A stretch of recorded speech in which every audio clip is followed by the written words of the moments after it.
Namaste. I'm Reverend Wendy Craig-Purcell here at the Unity Center in beautiful San Diego. Thank you so much for subscribing to this channel. Please make sure that you like the video you've just watched and consider making a contribution on our app or on our website. It's really easy to do, and thank you in advance for that support. It does make a difference.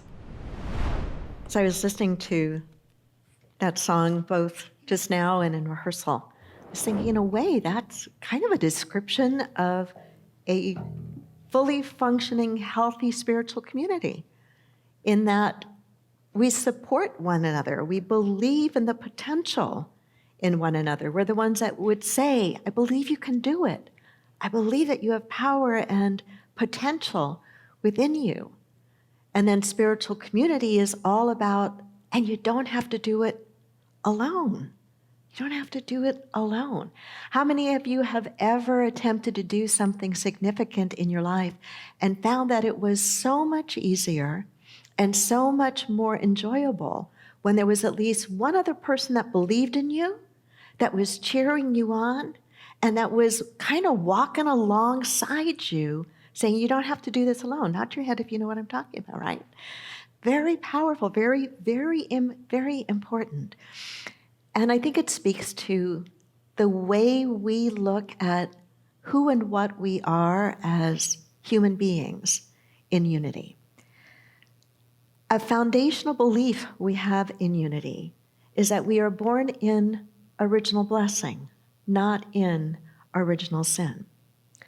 We want to look together and periodically remind ourselves, I think, of what are the foundational concepts, the foundational beliefs that we hold to be true in our spiritual practice, in our spiritual understanding. Because the more solid our foundation is, the further we can go, the more we can go up, so to speak, in building our lives, and the further out we can go. The stronger our foundation, the better equipped we are to handle the tough stuff when it happens, but also the better equipped we are to say yes to those opportunities that are presented to us. Because we know who we are, we know that we are not alone, we know how to work with our mind. And so reviewing those foundations is really important. Knowing who and what, not who, but knowing what God is, regardless of whether you are comfortable with that word or not, knowing that there is a force for good, an indwelling divinity within you, a principle by which to live. That's an empowering truth. That builds part of our foundation. Knowing who and what you are as an individual is equally important. And knowing that that is true not only of yourself, but of every other person, And so fundamental in our teaching in unity is this concept of the divinity of man and the divinity of woman, that we are not born in this concept of original sin. Perhaps you know where that came from. It came from an interpretation of not a historical story, but an allegorical story in the book of Genesis, the story of Adam and Eve, and the story of the fall of Adam and Eve, because they were clearly told in the allegorical story, in the middle of this beautiful garden, there is a tree of knowledge of good and evil. You can have anything and everything you want in the garden, but that. You know, if you are a parent, that a surefire way to get your kids to do something is to tell them they're not allowed to do that thing. And what did Adam and Eve wind up doing? The very thing they were told that they were not to do. And so in the an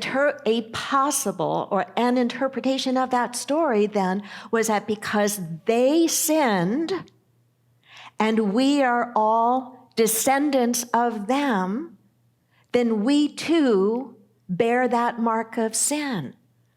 That's the story. And it's a lie. It's a lie on so many levels. As I was thinking about this morning, every Sunday I put a little excerpt or a little quote from the talk and I put it out into our social media. And I thought, you know what that is? You know what the teaching of original sin is? I think it is spiritual malpractice. And I could get in trouble for that, but I actually don't care. I guess that happens when you reach a certain age. You say, you know what, I don't care. Or as our dear friend, some of you remember Jane McCallum used to say, just get over it. Just deal with it, just get over it. I think that concept is spiritual malpractice.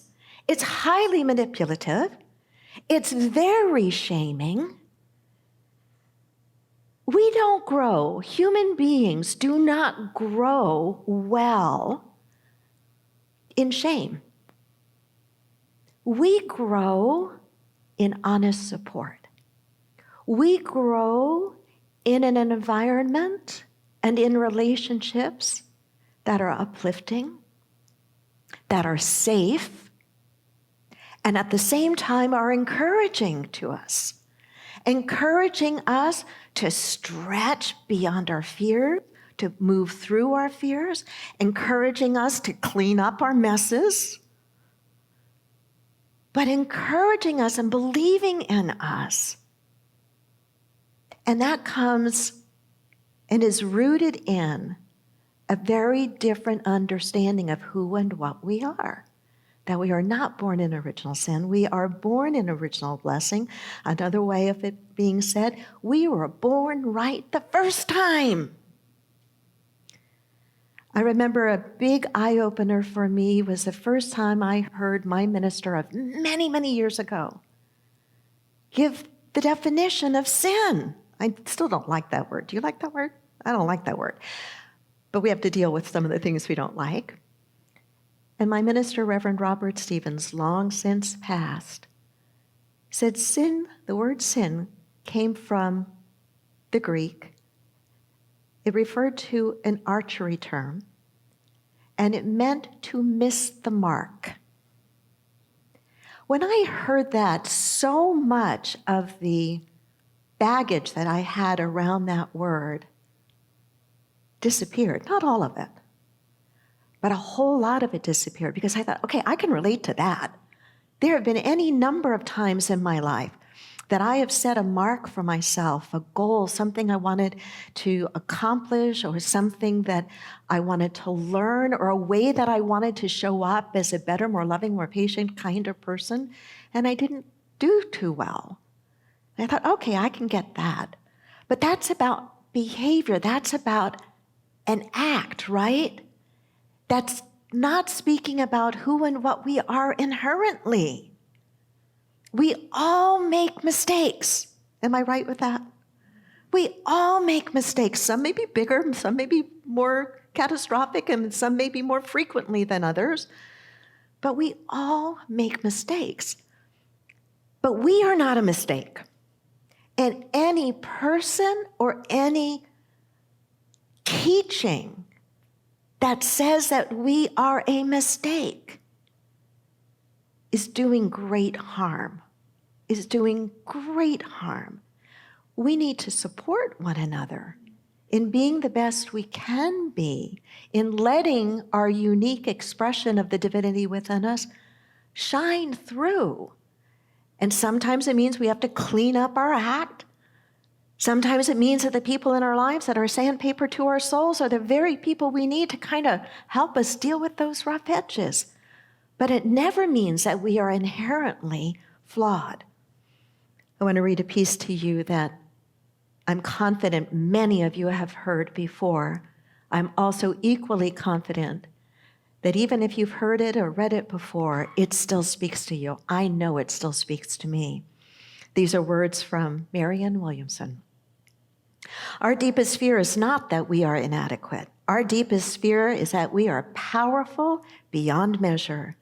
It is our light, not our darkness, that most frightens us.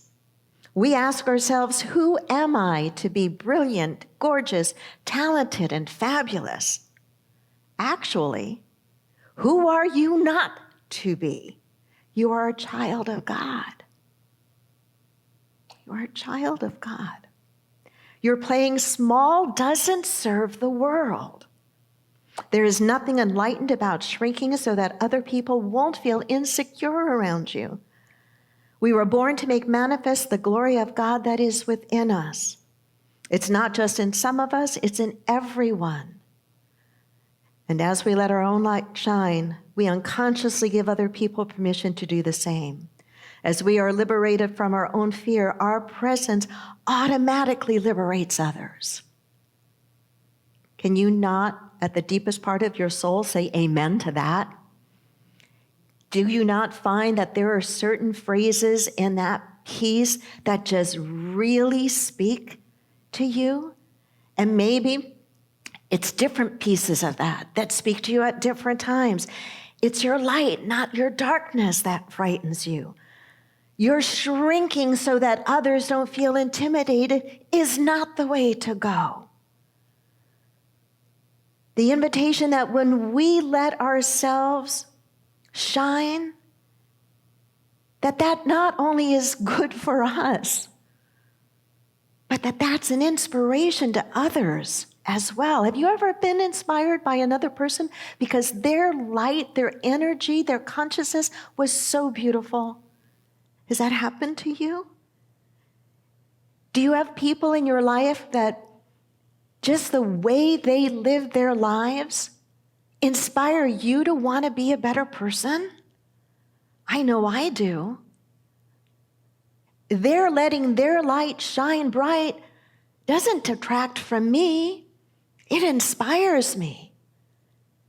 It shows me what might be possible for me. Unity is sometimes criticized for saying that Jesus is not divine. But we don't actually say that. We don't actually say that Jesus is not divine. We just say he's not the only one that's divine. There's a big difference. We don't say that he's not divine. We just know that he's not the only one. He said, the things that I do, you will do, and greater things than these will you do. There are any number of fundamentalists who wish he hadn't said that part. There are many who don't know what to do with that. It causes us to realize we have to stop making excuses. It was Eric Butterworth, one of my all-time favorite Unity authors and ministers and teachers, who was the first that I know of to talk about Jesus as being the great example, not the great exception. You and I need great examples, whether we relate to the example of Jesus or we relate to the example of the Buddha or we relate to the example of Lao Tzu or we relate to an entirely different example. We need examples, but we don't need exceptions. Exceptions can really undermine our own effort to be our best selves. Why? Because an exception is an exception. An exception is that person can do it, but not me. This is a radical concept to really live by, not a radical concept to understand up here, but a radical concept to really embody and go, oh, wait a minute. What is true of another? What was true of Jesus? What was true of the Buddha? It's true of me. I might have some work to do. I do have work to do, and I suspect you might have some work to do as well. But what was true of them, because they are an example, is true of you and me as well. We could say of Jesus, we could say of the Buddha, that they helped to discover and to articulate these truths. They helped to discover and to articulate what is possible. They help to point a way and to encourage us not to put them on a pedestal, but to see what they were pointing to and to attempt to the best of our ability to follow in that way, to follow in that way. Jesus said, the things I do, you can do too, and greater things than I have done, you can do. And so when we look at this and don't just take it theoretically, I think it inspires us to look at where and how we are showing up in our lives. What's before us? What is it? When you were thinking about your goals for this new year and what you want to bring forth, it is that divine potential within you that is going to carry you through to that. It is those in your life, and I hope that you reach out and you have at least one or two other people in your life that are your champions, that will say to you, your goal, your secret, your intention is safe with me. I will hold it for you. I will see it with you, and I will be your cheerleader and your champion for it. You have a built-in network of that in this spiritual community with your prayer partners. You don't always have to go to them with a problem. You can. But you can also go to them with your dream. Share with David, share with Marty, share with Virginia, share with the prayer partners what it is that you are wanting to bring forth, but you need or you want a prayer consciousness to see that for you as well. That's how we give greater expression to this.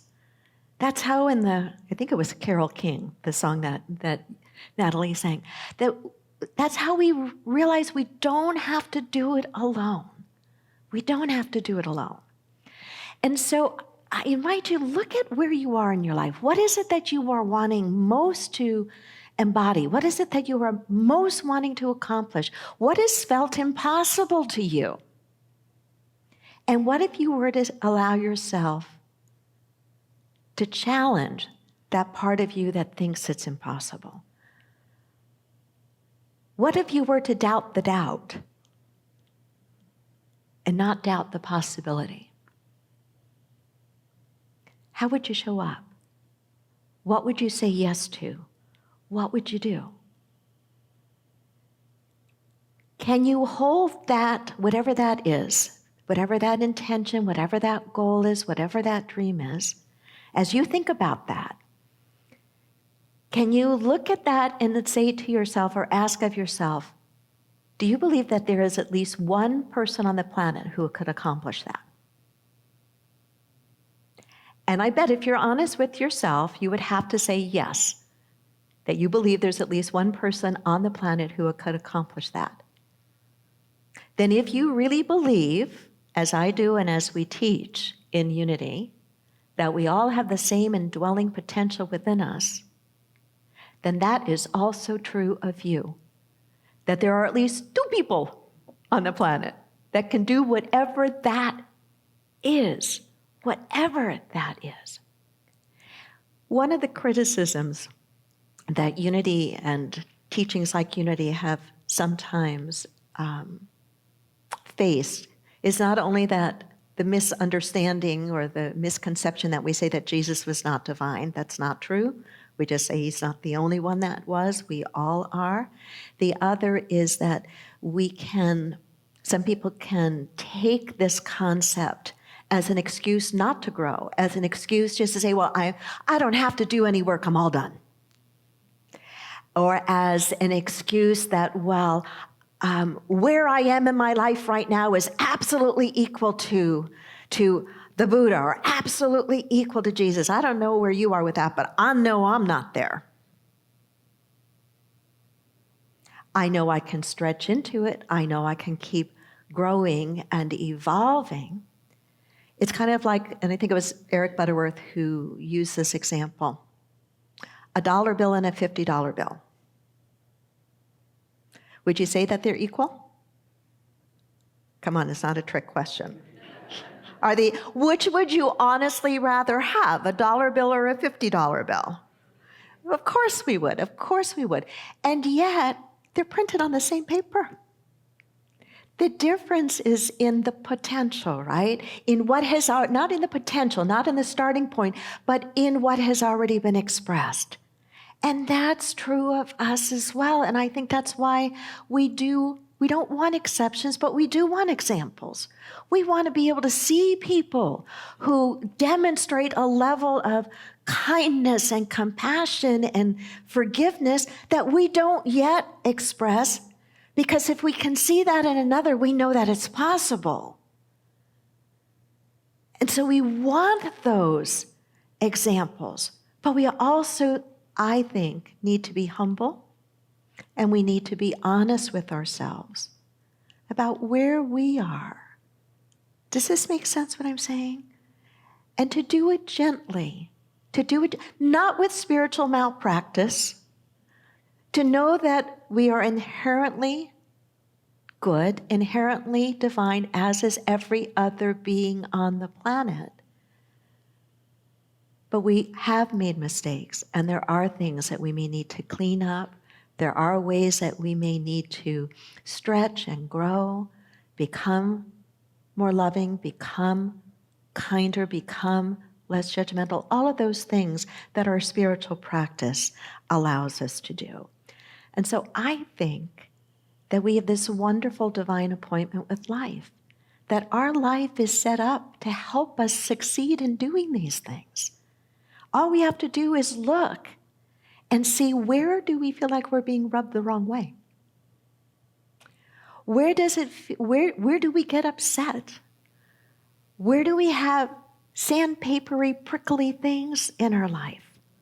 Do any of you have any of that? I still do. Am I the only one? No, you're very quiet this morning. So we look there. I was doing a lot of reading of some teachings of Ram Dass the other day. And Ram Dass was frequently talking about, look where it's prickly. That's the word I'm using. Look where you feel upset. Look where you feel irritated. That shows you where your work is. That shows you where your work is. And why is that work important? Because that's how we uncover more of the beauty and more of the richness and more of the true goodness that is at the heart and soul of every one of us. Namaste.